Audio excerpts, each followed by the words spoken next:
One of the most significant wars on invention is currently taking place right in front of our very eyes, yet the majority of people are still too preoccupied with sleeping to realize how significant it is. I am grateful that you have returned to the show. One and all, this is Nick, my name. If this is your first trip to the channel, I really hope that you will decide to sign up by the time the video is over. Alright, let's get down to business. Yesterday I wrote on this topic, but the most of my writing was about the OpenSea catastrophe, which indicates that the SEC is looking for OpenSea. Not only are we going to discuss this topic at this moment, but we are also going to discuss a far more significant issue that is currently taking place in the United States. First, let's speak about how OpenSea is gaining their attention the right way. This message comes from Devin Finzer, the Chief Executive Officer of OpenSea. We got a Wells notice from the Securities and Exchange Commission SEC that states they intend to file a lawsuit against OpenSea because they believe the non-fungible tokens NFTs that are listed on our website are securities. Consequently, it is not limited to digital items. In addition to being tokens, they are now considered non-fungible tokens NFTs.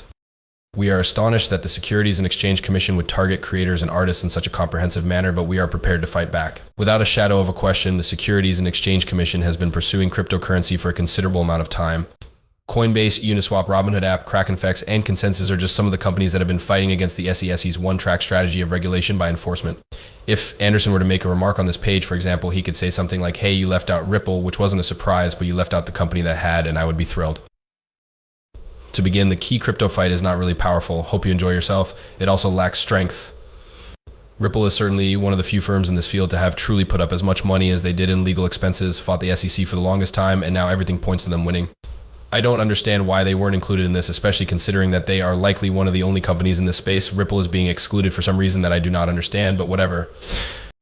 Despite the fact that it has been going on for quite some time, we have been following the same pattern: go after non-financial transactions, which is a new direction. An even greater number of innovative ideas would be prevented by the SEC. There are a great number of creative individuals and artists that work online who are in risk, and a significant proportion of them do not have the resources necessary to protect themselves. At their core, non-fungible tokens NFTs are comprised of a variety of creative objects, including art collectibles, video game items, domain names, event tickets, and more. There should be a difference between the regulations that we have for collateralized financial obligations and the rules that we have for digital art, the process of putting OpenSea together. Many individuals have shared with us the ways in which non-fungible tokens NFTs have altered their life, such as how student painters have utilized them to secure full-time employment and to market their digital artwork. This eliminates the need for independent game developers to begin from scratch and construct marketplaces because they are able to immediately create open markets for their in-game commodities. A growing number of collectors from all around the world are becoming members of new clubs that are founded on the principle of sharing digital rights. A situation in which artists ceased creating digital art because to threats from the government would be a dreadful thing to happen. If you take a look at the lawsuit that the conceptual artist Brian, I believe this is Brian L. Fry, and the musician Song of a Man filed against the Securities and Exchange Commission, you will notice that they expressed their concern that the sale of their artwork and music would be interpreted as an unregistered offering of securities. Additionally, they are maintaining their position. A Wells notice will be issued to NFT inventors and developers, and they will receive a donation of $5 million to assist them in paying their legal fees.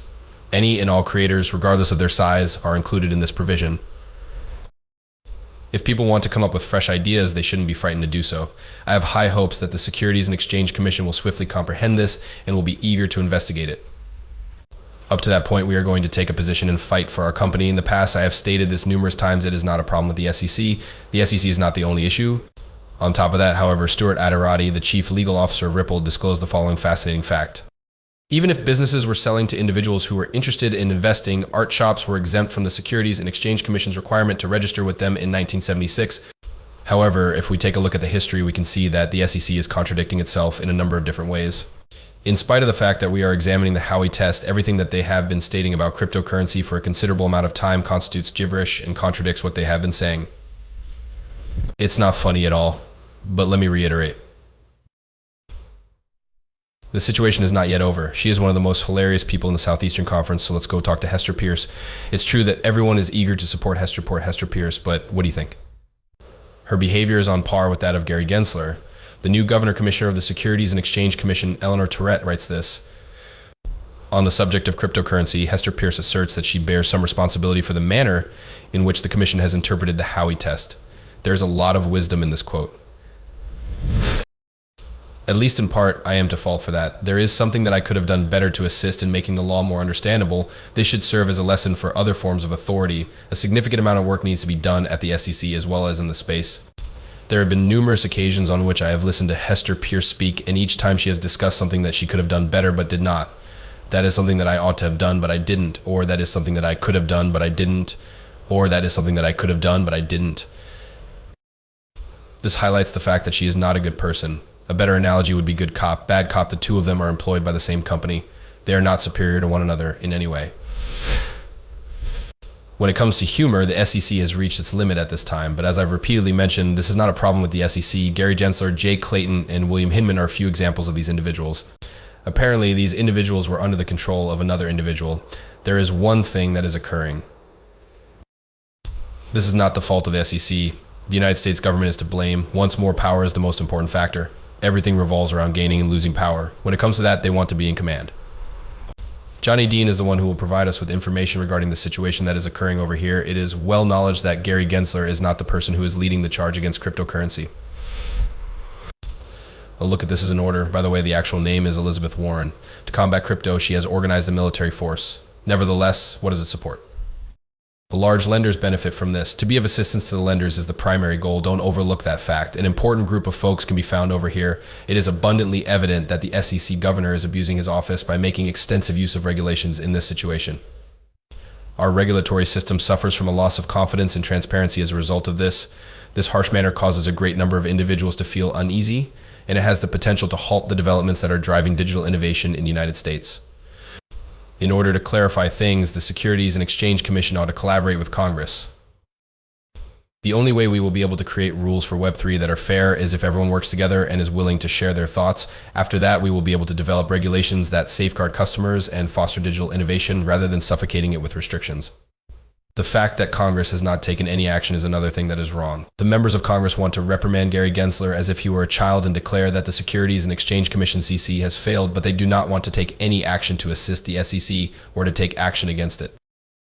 Creativity in cryptography ought to thrive. Absolutely not at all. All they want to do is sit there and play quietly. You are about to be subjected to some stones from my end. The game that they are playing is exactly that. Only conversation can be heard, there is no movement. According to Cody Carbone, who is the head of the Digital Chamber, we have here something ludicrous. Permit me to go on a tirade for a second. The CC's continued pursuit of non-financial transactions, NFTs, under the pretext of governmental regulation is a joke. It has been the SEC is. It is intent on incorporating digital assets such as non-fungible tokens, NFTs, which are mostly utilized for the purpose of purchasing goods, into its power without a clear legislative mandate. Not only is Chair Gensler going too far by constantly waging a crusade, but it also poses a direct threat to the creation of digital content and the advancement of digital technology. This is something that I have stated numerous times. Jay Clayton and Bill Hinman are forgotten by everyone. Well, what exactly is going on here? There is no Gary Gensler here. It is without a doubt that he is one of the most ridiculous individuals in the entire planet. However, this is a considerably more significant problem.